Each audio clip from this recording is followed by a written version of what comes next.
Hey, good evening, everyone. John Henry Soto here. Welcome to Counterparts. As always, I'm here with George Batista. This is the show where we spotlight conversations on creative minds and inspirational minds. And today we have Bobby Wiggins on the show, who is one of the most inspiring people that I've ever met. And you're going to be blown away by some of the work that's happening here and all over the world because of Bobby and his team.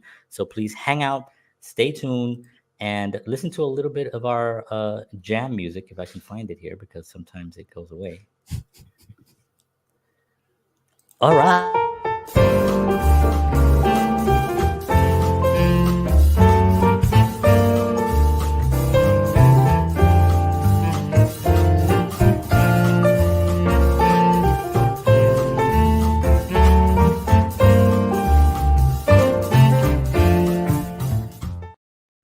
All right. Thank you very much, everyone, for being on. I apologize for not being able to find the thing. You know, we're a two-man show here. It's me and George, and we're not even in the same state. So, so I couldn't we help still make it go right. it.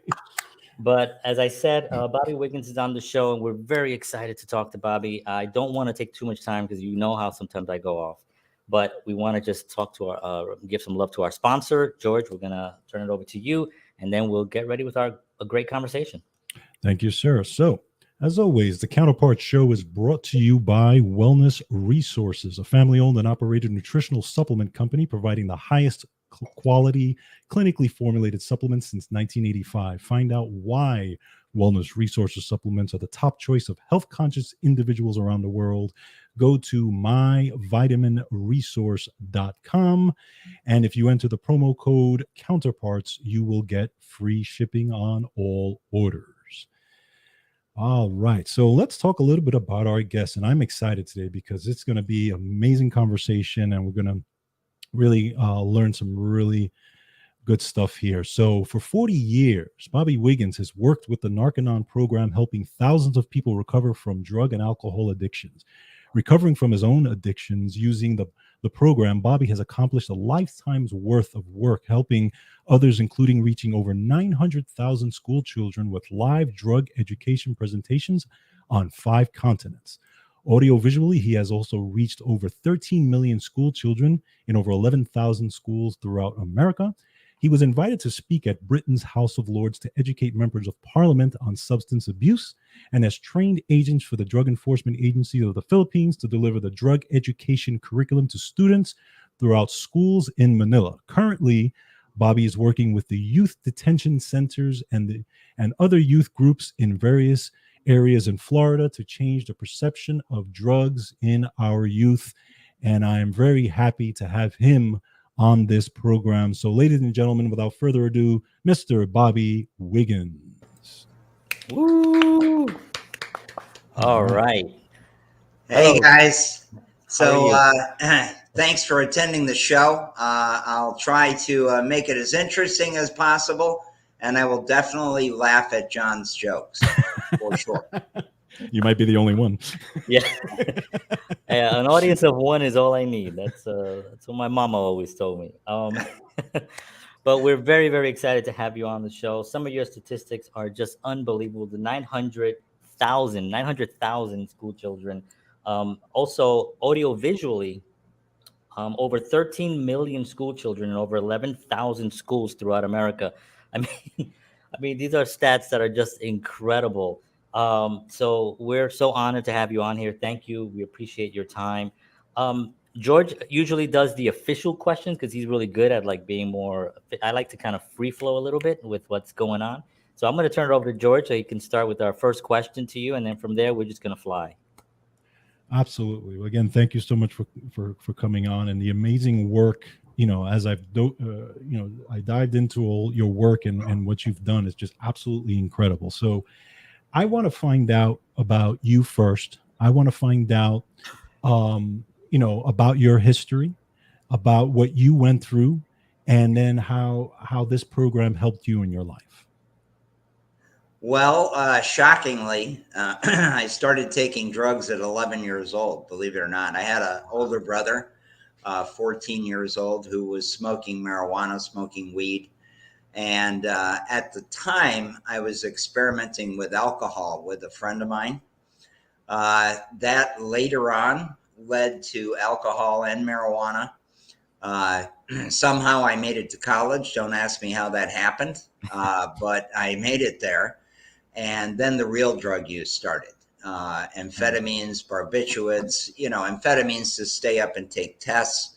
I majored in engineering, which unfortunately I never finished due to the incredible amount of drug usage. I would take amphetamines for days and days to pass my finals because I goofed off and didn't study anything prior to that.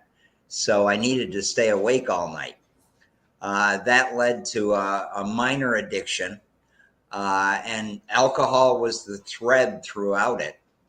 I actually left college. When I left college after my third year, I was like, oh my God, I got to do something. I got to get out of here.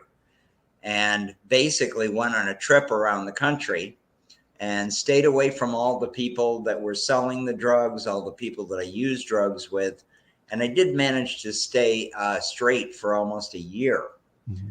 But when I came back home, I made a life decision that wasn't the smartest in the world, considering my history. I bought a building up in a tourist area in upstate New York in the Finger Lakes region. We gutted the building, and then I proceeded to build a 5-story nightclub, which was wonderful, building the nightclub. Mm-hmm. Running the nightclub was another story. Right.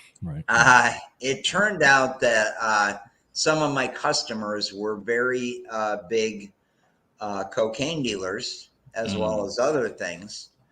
And basically what they did, it's kind of interesting because this little synopsis that I'm about to give you is basically how it's done across the country. I'll ask kids in high school, seniors in high school, I go, how many of you have seen someone drink alcohol, get a little wasted, and then do something that they normally would not ever do? And you'd be amazed. In those high school classes, almost every hand is in the air. Right. It's something that we've all seen. It's something that we've all experienced, a friend or relative using alcohol, and then all of a sudden they're doing all kinds of crazy stuff. Well, the drug dealers know that. And that's one of the things I explain to the kids. They absolutely know that it's the perfect place to get new customers. Mm-hmm. And I had one customer that would come in, his name was David, and he'd come in about 7:00 at night and he'd put $100 bill on the bar, which in 1975 was a lot of money. Mm-hmm. And he'd say, give the bar a drink. And then about 20 minutes later, another 100 would come on the bar and say, give the bar a drink. Wow. It wasn't until many years later that when my head was clear, I realized exactly what this guy was doing, because he knew that if he got everyone loaded in that bar, he was going to get a lot more people started on cocaine. And if they started on cocaine, they'd need more. And he had customers. Wow. And that's the way it works. Most of the drugs are dealt in a club, in a setting where the person's already drinking alcohol, his resistance is weakened, he doesn't have the inhibitions, and his buddy snorts some coke, and you go, here, try it. It's not a big deal, and bang, away we go. Wow. So I had 4 of those guys in my club, and I'll tell you, when I entered the Narconon program, Narconon is a drug-free program. By the way, it's based on exercise, vitamins, nutrients, stuff like that.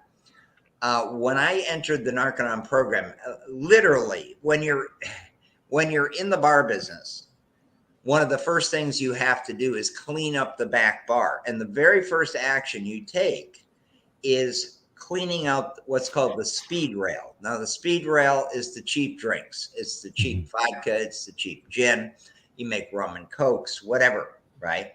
And all you have to do is grab the bottles and set them up on the bar, right? And then you clean out the speed rail, disinfect it. Well, I was such a mess at that point that when I would grab those bottles, I couldn't stop them from shaking. They were like clanking together the whole way up because I couldn't get my hands, to stop shaking. And about 10 seconds later, I'd reach back and I'd grab a Heineken. I'd pop that. Then I'd take a glass and I would fill the glass halfway full of tequila. I'd use two hands to do it. I'd chug the tequila and then chase it down with the beer. And then I would wait. I'd lean against the beer cooler and I would wait for my hands to stop shaking. Wow. Then I'd be able to work. Well, at noon, the first Coke dealer came in and he always had something for me because, see, I owned the nightclub.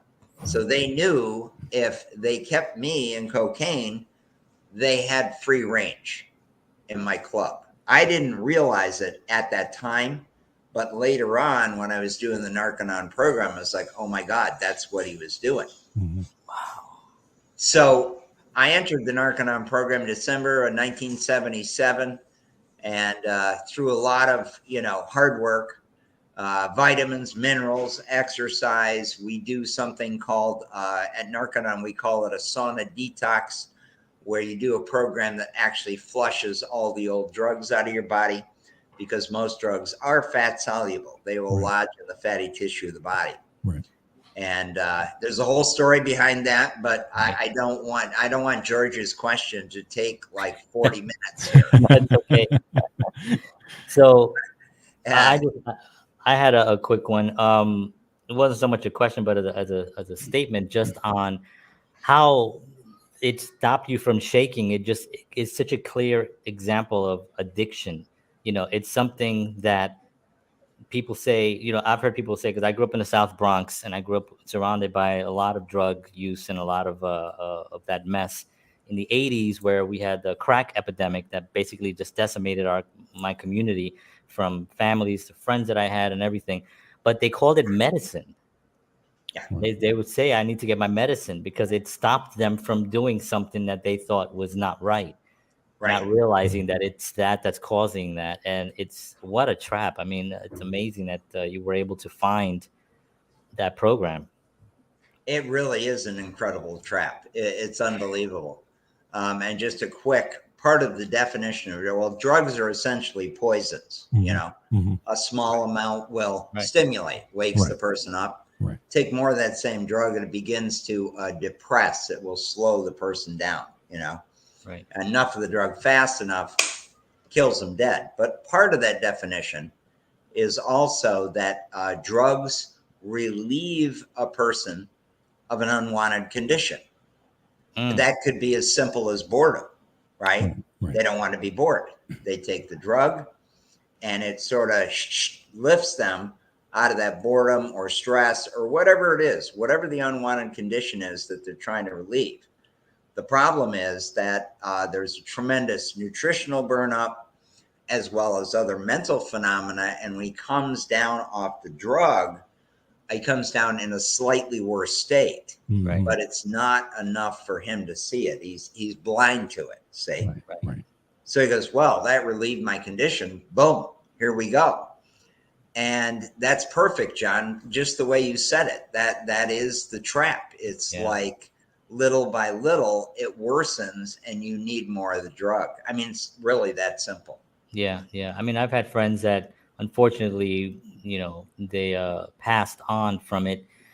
Kids that I grew up with that were totally, we just played ball in the street. We were just hanging out, riding our bikes, skateboards, and somewhere along the line, something shifted. And I was always not aware, but I've always felt like I was clean-headed enough where I kind of saw it happening, while it was happening. And I've never done anything. I've never even smoked a cigarette.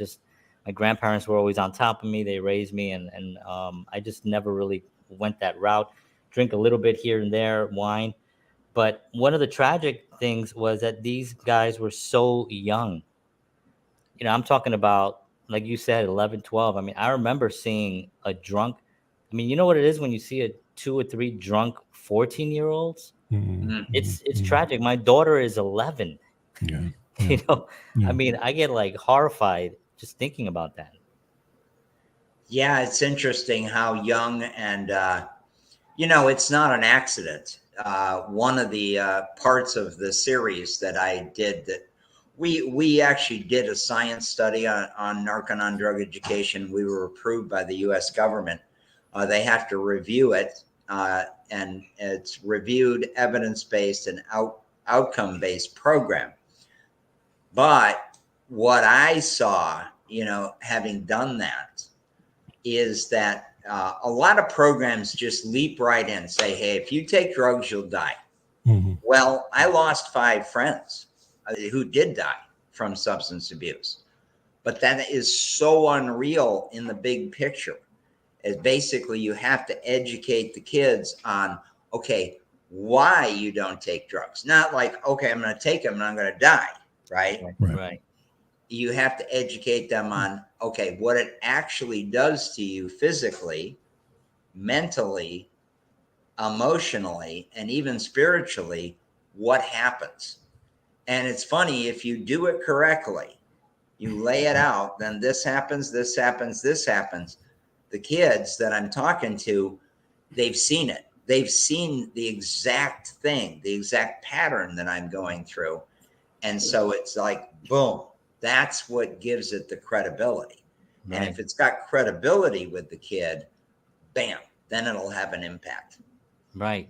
Because it felt like that whole Just Say No campaign thing was just so, I don't know, it just didn't have any substance behind it. It didn't have any, what you just talked about, the sequence of how it actually happens. Just say no is like, okay, kids are hearing their parents say no to everything a million times, growing up.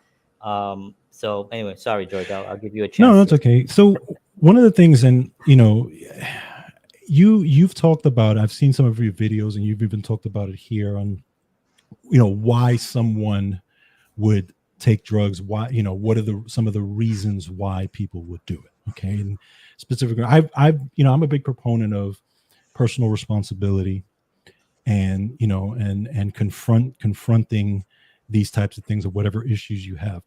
There is this notion out there for a long time, obviously, that people who are addicted to drugs or alcohol or whatever, that it just happened, that they were, whether they were born with an addiction or they somehow they have this imbalance or something, that type of thing. Can you address that notion? Sure. And I mean, the fact of the matter is, having 45 years in Narconon, it knows no bounds. I was blown away when we were in Hawaii. So we went into the state of Hawaii to do the science study. I met an older couple who told me the story of their 28-year-old son who had never taken drugs in high school, had smoked very mild, little bit of marijuana through college, got a good job, would maybe occasionally once every 3 months or so, his friends were smoking marijuana at a party to have some. And his friend at work, he had 2 kids, a wife, 27 years old at the time. And his friend introduced him to some methamphetamine. Says, hey, it keeps me up, keeps me active. Oh, well, you can get addicted to that. And he goes, nah, I use it when I need it. And you can't get addicted. Well, the long and the short of the story, it blew my mind when this couple told me this. Said, my son is now spending 5 years in federal prison. He got so heavily addicted to it that he lost his job, and then he started stealing things. And he got caught, and the next thing you know, he's in federal prison. His wife and 2 kids are, are left alone. Right. And there's a guy, and I just looked at them. I said, you just explained to me that this can happen to anyone. That's right. You just have to be in the right circumstance, the right place at the wrong time or whatever. Yeah. You know? Yeah.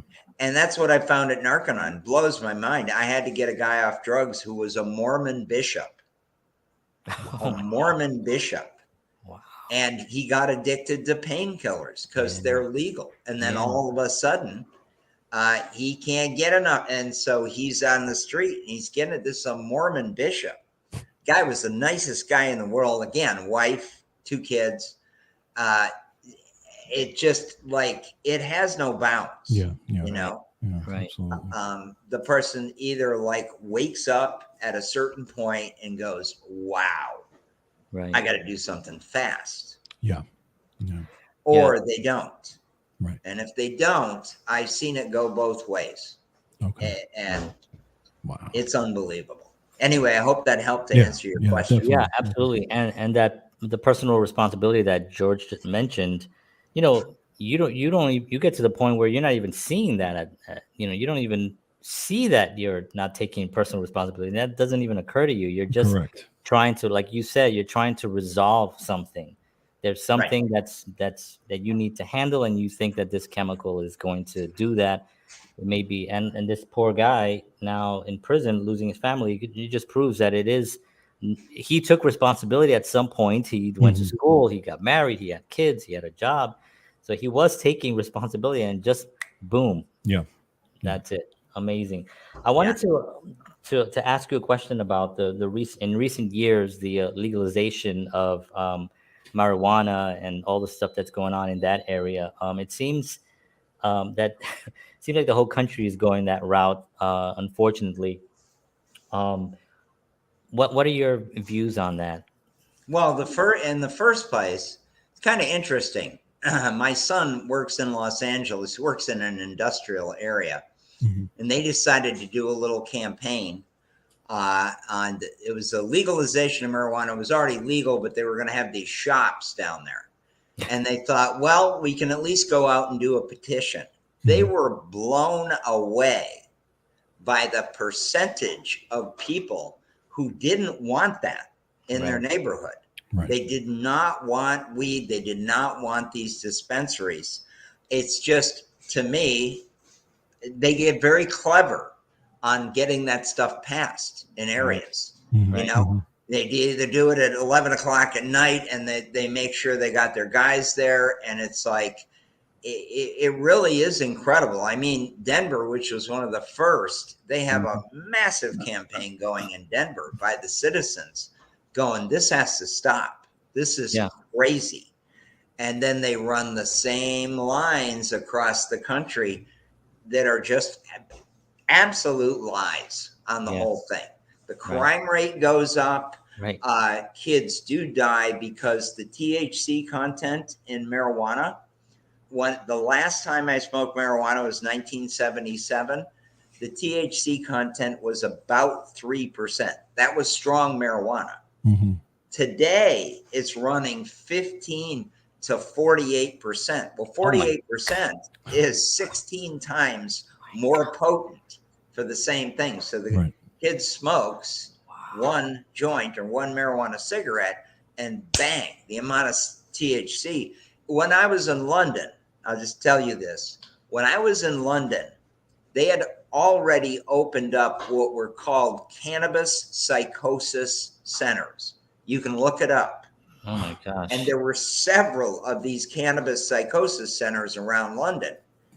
And the reason for that is that with that THC content, they had something called skunk weed in England. And the THC content was out the roof. And I'm telling you, these guys would come in. We were getting heroin addicts off drugs. And we're like, what's wrong with that guy? And the heroin addict, who's now been straight for 3 weeks, turns around to us, goes, oh, it's skunk weed. They go crazy. And so we're sitting here with us like, and then they deny it and say, oh, it's not true, and blah, blah, blah, blah, blah. I'm telling you, if you look it up, literally, they had cannabis psychosis centers where the guys had to go in and get handled. So, my God, by legalizing it, we're sending the message to millions of kids that, hey, it's okay to do. It's legal. It's not a big deal. Right. Anyway, that's my Yeah. viewpoint, and many others, by the way. Yeah. and and this is why this education is so important for people Right. to get, because that's when you have to really educate these kids on what it actually is. And the fact that they're being lied to, I mean, it's such a suppressive thing that's happening. You know, you get these organizations, and you're right, it is sneaky, because I remember one opening up when I was in Jersey. I don't remember it even. I was in real estate in New Jersey, so I knew a lot of the properties that were being rented or whatever. I had a listing of those, and one place that I didn't know where it came from, but boom, there they were. They kind of hide in the vaping, the whole vaping thing, which Yeah. is also a horrible thing to do. But it's an amazing suppressive thing that, George, for instance, he was addicted to Flintstone vitamins for years, and we had to. It was a severe. No, I'm sorry. That was a rough one. That was a it's rough one. tough. He went to the Oh my Bedrock Clinic, gosh. and he. If Fred was the one that was really potent. That's the one that got That's you. it. That's the one that Got got him. me. Yeah. Yeah. And our thanks to the Bedrock Clinic for getting him, to help you need it. No, but but seriously, what are your thoughts about? And I don't want to get into conspiracy stuff, because George and I are sometimes we get into stuff because we know the facts, we know the truth. We actually go in and we research. We don't watch the news. We actually see the feet on the ground. We actually know what's going on. So we kind of go there. But what are your thoughts on the suppression behind it? What is the overall purpose of putting these things? Because economically, yes, some people will make money, but the town will not. Denver is clearly showing that Denver is struggling, because the people that are making money are not the workers, it's not the infrastructure is not being rebuilt. It's not the economics of the city. It's someone else is making money. So, and it's continually, that's what they actually promote as the reason why they bring it in. It's because of tax dollars or money for the city or whatever. Yeah. Well, one more, if I may, one more real quick story. Mm-hmm. And this is a story, I give them the facts. I make it real to them, but intermixed, they'll ask me questions. And this story kind of tells it all. So I have 5 drug dealers in my nightclub, and I'm already using cocaine. Well, around the corner from that nightclub was one of the top lacrosse schools in the country. And the lacrosse players used to come in, have beers, whatever. And some of those lacrosse players, I'm like watching David put his hundreds on the bar and, give him a drink. Some of those lacrosse players got into that cocaine trap. And one of those players actually died, had a weak heart and gone. So I look out at the kids in the class and I go, well, wait a minute here. I knew what David was doing. Why didn't I say anything? Mm-hmm. And they usually get it. Well, you were making money. I go, that's right. My business, I had a wife and 2 kids at the time, the whole 9 yards. But the point is 0 personal integrity, which I found out about later on. Mm-hmm. But the problem in the U.S., Georgia, when you talked about, personal responsibility and stuff like that, it just had gotten so low in this country that that's how they get away with it. Right. And it's all about the money, right? Whether it trickles down to me, right, back in the day, or they're making it. I mean, it's such massive business. I mean, it's either second or third on the planet. I think human trafficking is number 1, drugs are number 2, right, in terms of money. And so they've got that money behind them, and, it gets pushed and it gets pushed and it gets pushed. And where it's being pushed predominantly is on our youth. Yeah. And I'm talking like very clever advertising, very clever. I did a study, off the cuff study once, of movies. George, can you bear with me? I'm going to get off in another story here. Go for it. No, go. Movies. What are the impact of movies in America? Well, let me tell you the impact. I had a business. I was working for Narconon. I was doing my whole gig during the week, reaching thousands of kids. And then on the weekends, I had a sunglass business where I'd set up these booths in key places and we'd sell sunglasses. And there was a lady down in Florida. Her name was Jan. And I couldn't figure it out. Every year I talked to her on the phone and she'd go, now, Bobby, you got to order this style and you have to order this shape. One year she says to me, Bobby, you can't order enough oval sunglasses. I started laughing. I go, Jan, I couldn't give away an oval sunglass last year. I got boxes in my basement. How can you possibly know this? Her voice got really low, and it was almost like she was looking around to see if anybody was going to tape record her. She said, listen, the reason I know is because whatever they put in the movies, it's going to be massive the next spring. Wow. So what I want you to do, Bobby, is go down to Blockbuster. Remember when Blockbuster was? Yeah, Go down to Blockbuster, get their top 10 list over the winter, and you'll know what to buy. So I went down just as an experiment, and I got the top 10. Number 2 that year was a movie called Demolition Man. Mm-hmm. And it had Sylvester Stallone, and it had Sharon Stone at the peak of her popularity. Right. And they're in this movie. In the very first scene, we have Sharon Stone with an oval sunglass, looking over the top of that oval sunglass with those baby blues. This sunglass that I couldn't give away the year before. And she's talking in that scene with that sunglass on. And then Sylvester Stallone appears, and guess what shape sunglasses he was wearing? Oh my God, really? Okay. The only guy that didn't have a pair of oval sunglasses was the bad guy. There you go. The only one. I'm going to tell you guys, true story. I sold every oval sunglass I had within 2 weeks. And I kept calling Jan, going, Jan, I need more. She goes, I told you. Right? So I started doing a study on the movies. Mm-hmm. And I realized, well, I'll give you a quick history, and then I'll jump off this. In 1981, M&M's was the number 1 candy. Mm-hmm.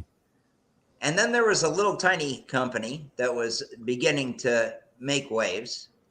And that was Hershey's Reese's Pieces. Mm-hmm. Okay. Literally, when this happened, it was predominantly just in Pennsylvania and parts of New Jersey. Reese's Pieces was big. So this guy's making a movie. He calls up M&M's. He says, listen, I got a great place for you to put your M&Ms in this movie. You guys want to do it? M&M's like, now we're too big. I know the movie. Okay. So they pick up the phone. They call Reese's Pieces because they're very similar to M&Ms. So listen, we got a great place for you to put your Reese's Pieces. Like, yeah, we'll do it. Right. Mm-hmm. Reese's Pieces placed their product in this movie. Within 7 months, Reese's Pieces caught M&M's in sales and passed them. Wow. You ever see the movie E.T.? Absolutely. That's right. Not only, not only a film, but actually one of the biggest films of all time. Of all time. Yeah. That's right. Yeah. Well, the movie industry learned from that. There's another one that happened real recently. I'll just give it to you real fast. On the year 2000, you could not find a Mini Cooper in the United States of America. I was over in England and I was like, Mini Coopers everywhere. They just don't sell them here. They're not a thing. Mm-hmm. In 2004, Mini Cooper's sales went completely through the roof. Have you guys ever seen a movie called The Italian Job? Oh yeah. Yeah. Yeah, that's right. Wow. Just for the research, go back and watch that movie. Mm-hmm. Yeah. It's phenomenal. It's like it is an all flat out commercial for Mini Coopers. How they handle, how they corner, they do the bank job, they do the big job in the subway with it. It's like, it's amazing. Wow. Sales, boom, out the roof. So the thought occurred to me, if it works for all these products, why wouldn't it work for drugs? Right. Right. Mm-hmm. No different. Yeah, Right. You're right. Right. You know, when you look at films from the 40s, everyone had a cigarette. That's right. Everyone had a cigarette. Yep. That's correct. And then you look at everyone who's smoking. Everybody was smoking. Smoking was just a thing. You know, Philip Morris didn't even talk about. You know, there was no sign of cancer. It wasn't even written anywhere. Well, they said it was actually good for you in some of these commercials at that time. Yeah, there's the one with the doctor on it. Right, exactly. My doctor recommends Camel. Yeah, exactly. I'm like Exactly. wow. Well, just very quick, in 1990, I decided to read. There's a website you can go on to find out how many times a product was placed in a movie. Oh, and when you talk about the 80s, people think of Cheech and Chong, but it was put in a sort of a negative light there and humorous, right? Right. I think in the 80s there were only 14 and all of the 80s, we're talking a decade.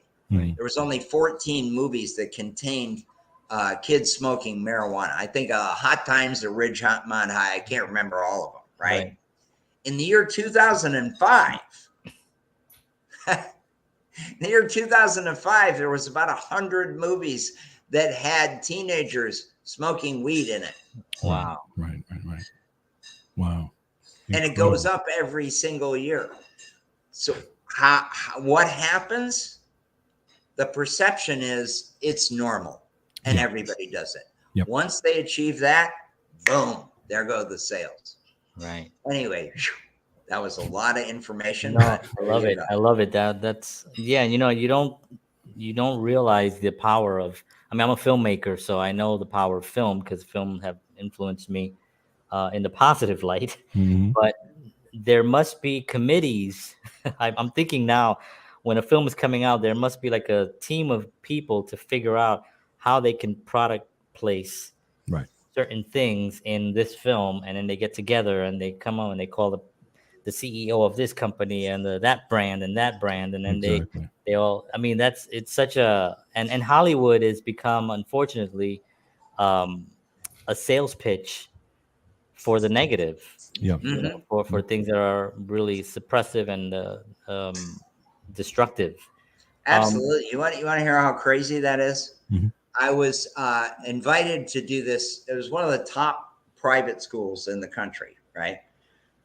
And I spent 3 days down there. I got a motel room. It was near New Canaan, Connecticut, right? And I go in there, and the school psychologist is my guy, and he's following me around, and I'm doing all this stuff. And I started talking about, product placement and the effect on the kids. By the way, just so you know, if you make the kids aware of it, what happens is they go and they look for it. Mm-hmm. And when they look for it, they know they're being scammed. Like, kids don't like that. Right. Just as a side note. Yeah. Right. They're like, what? Right. So I do this thing 3 days. At the end of it, I go into the dean of students office, and he's talking to us, and he says to me, "I have a mystery." And I said, "What's that?" He says, "Well, this is a very, it's an elite school. It's one of the top in the country. And just between you and I, Mr. Wiggins, we have 12-year-old girls doing lap dances on the 13-year-old boys. We caught them." Wow. Several times. And I just started laughing. And I said, "Well, here's your homework, guys. Go to Blockbuster and rent the movie Cruel Intentions." Yeah. Yeah. Because the number one teenage actress at that time, Buffy the Vampire Slayer, Right. Mm-hmm. I forget her name. Yeah, Sarah Michelle She Gellar. does a steaming lap dance. Right. And she's portrayed as this high school student. Yeah. Steaming lap dance on her stepbrother in the middle of the movie. I said, "You guys watch that. She is the most popular actress with 10, 11, 12-year-old girls." Right.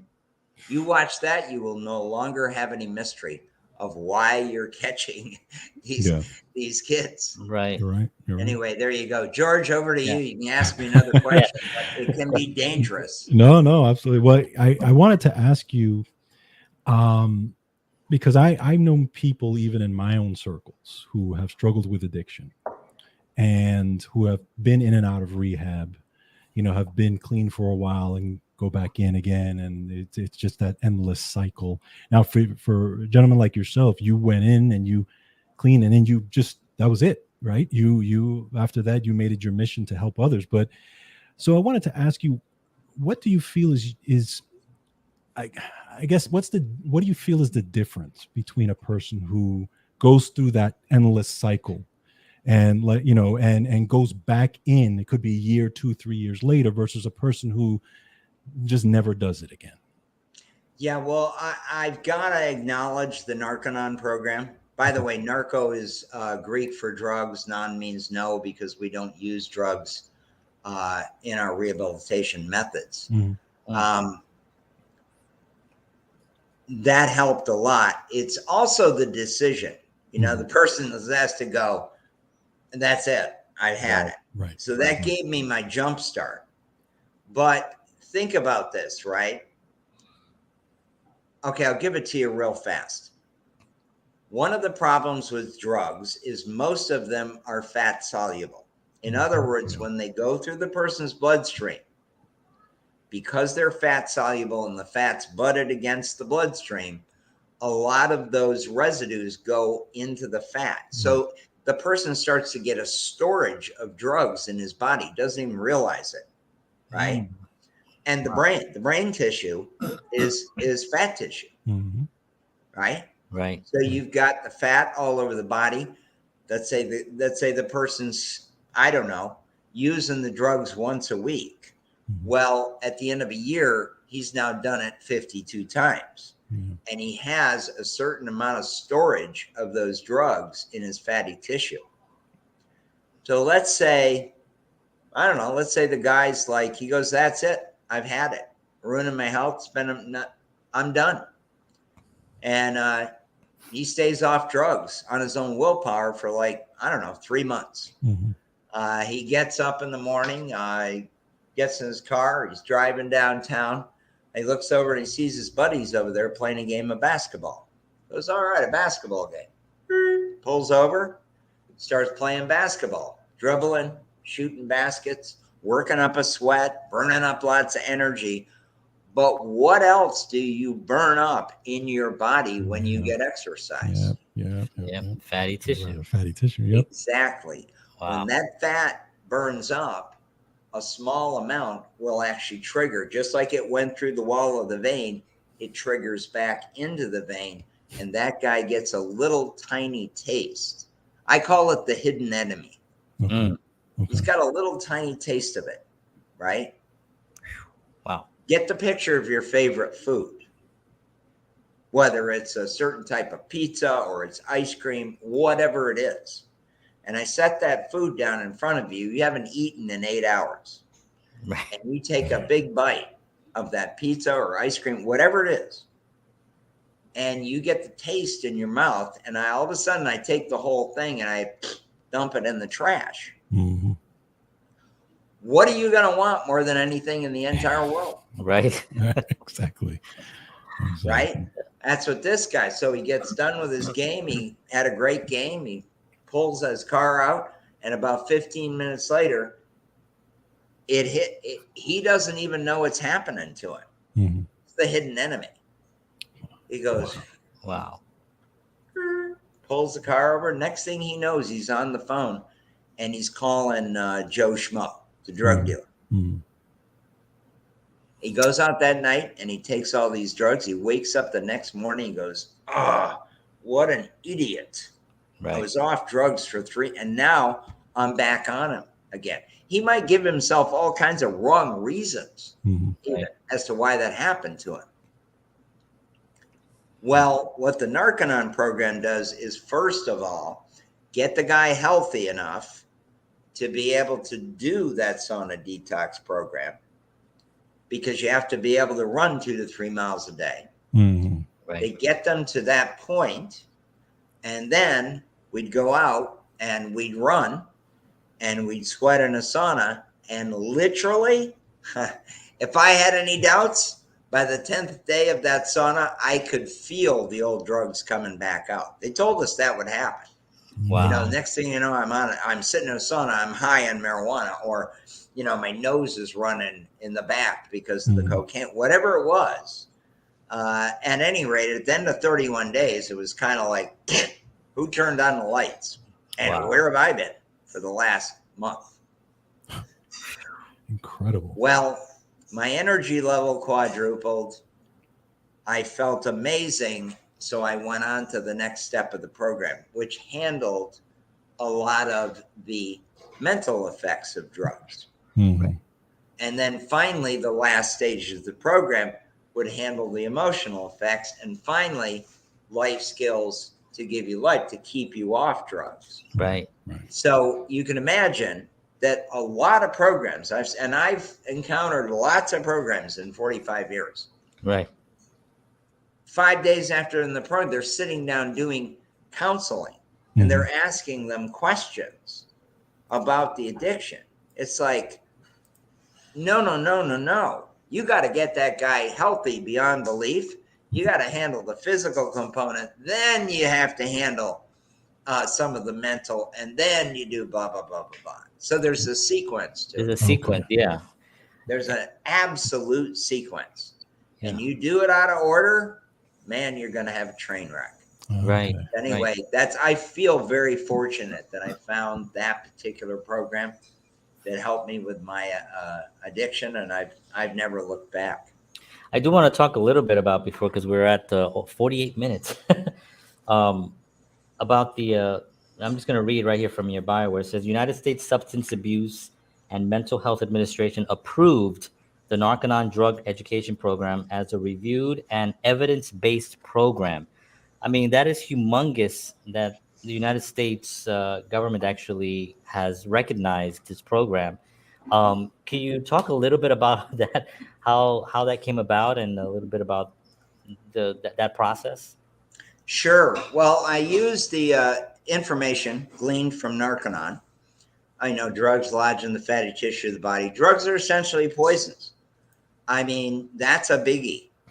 I've actually done a live survey in classrooms to find out how many people actually know that drugs are essentially poisons, and the percentages of kids are below 10%. Oh, wow. Wow. Below 10% that didn't have that. So the very first thing we do is we educate them on that point. Then we educate them on drugs lodging in the fatty tissue. Then we educate them on the fact that drugs leave blank spots in the mind. And then later, the emotions, how it affects emotions and how to overcome that. Well, we were accused in the early 2000s of not having any science base to our program. It was the wrong thing to say to me. Right. So the president of Narconon did all this research, like months and months and months of research, and it was a really impressive pack. He goes, I just want to let you know these are the 5 pieces of information you do in your Narconon talks. And I opened up the page, and there were reams of published science on each one. Wow. Blew my mind. I'm like, you're kidding. And it would have listed out all the science papers, published medical journal, blah, blah, blah, blah, blah, the whole thing for all 5 of them. So that was the first stage. And the second stage was to take a team of presenters into the Hawaiian Islands. And we hired one of the top research firms in America, independent research firms. And they'd come in and they'd do their thing, and we come in and we do our thing.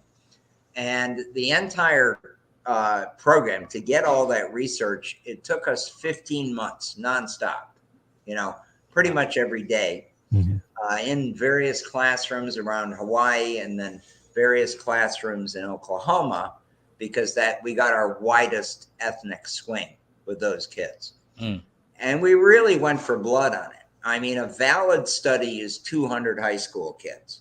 If you do 450, you're considered like premier. So we did 970 kids on this science study. Wow.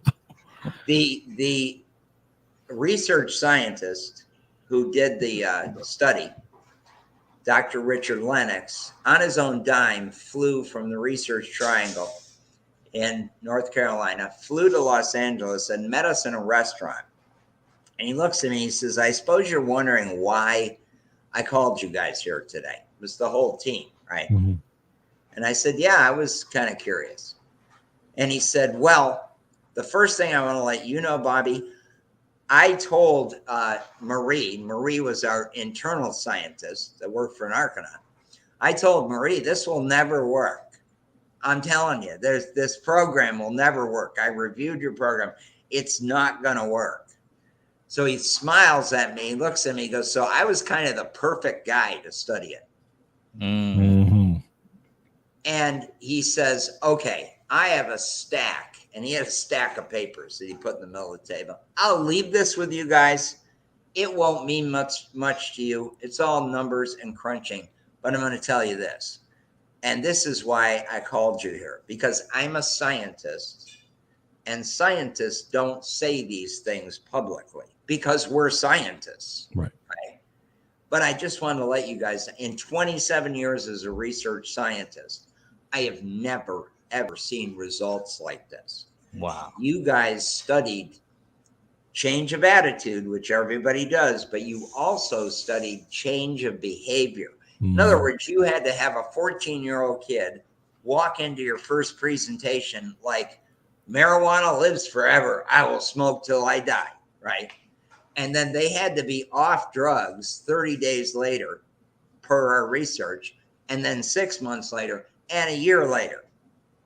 And he looks at me, he goes, you had a significant positive change in that category. And not just that, wow. You guys, in layman's terms, you guys crushed it in all 22 categories. So I just had to tell you guys this because I was so blown away. You'll never hear it anyplace else, but thank you for what you're doing. That's amazing. So there you go. There's the story. So we presented it to the government, and we dotted our I's and we crossed our T's, and they have a body. It's the Substance Abuse and Mental Health Administration of the United States, and they put it through a review process and later gave us the approval for the program. Wow. That's huge. That's huge. Congratulations on that. Yeah, holy cow. Definitely. Thanks. That's amazing. I wanted to also talk a little bit about this amazing the educational curriculum for high school that that you have as well, and just the drug education program. If someone's right now watching this and they're out there and they say, you know, I want to make a difference. I want to get involved. I want to learn. How can they actually? What's their first step that they should take in order to become certified? I don't know if if they get certified or training to actually go out and deliver these programs. My wife's a high school teacher. George's wife is a teacher, right? I think she's retired, but she's a teacher for her whole career. So it's something that's definitely important to us. What would be their first step? Well, the first step is you could request the program. Fortunately, we paralleled everything audio-visually, right? Okay. And so we have an audio-visual kit that has every single presentation that was in the science study. And we have a little workbook that the teacher can actually follow along. Like you do this, you know, A, B, C, D, and can actually, I forget the name they call it. It's,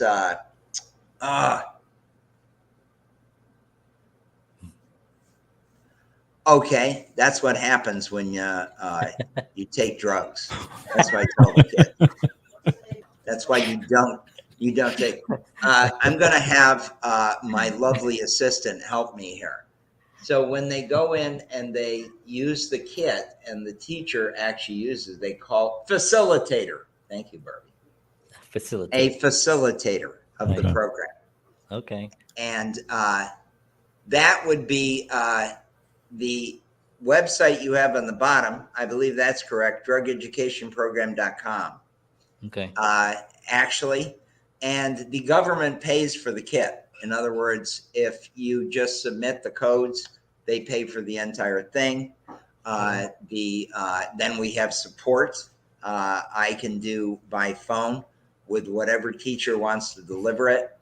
Because most of them have questions. They get to page 5 and it's like, well, what about blah, blah, blah. And I can help them through with that. And my number is 818-468-3461.